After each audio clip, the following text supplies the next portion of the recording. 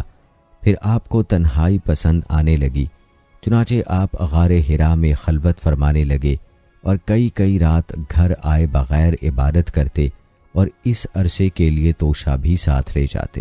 پھر سیدہ خدیجہ رضی اللہ تعالی عنہا کے پاس تشریف لاتے اور اتنی مدت کے لیے پھر توشہ لے جاتے، یہاں تک کہ آپ صلی اللہ علیہ وآلہ وسلم غار حرا میں تھے کہ آپ کے پاس حق آ گیا، یعنی فرشتہ آپ کے پاس آیا اور کہا اقرا، یعنی پڑھیے۔ آپ صلی اللہ علیہ وآلہ وسلم نے فرمایا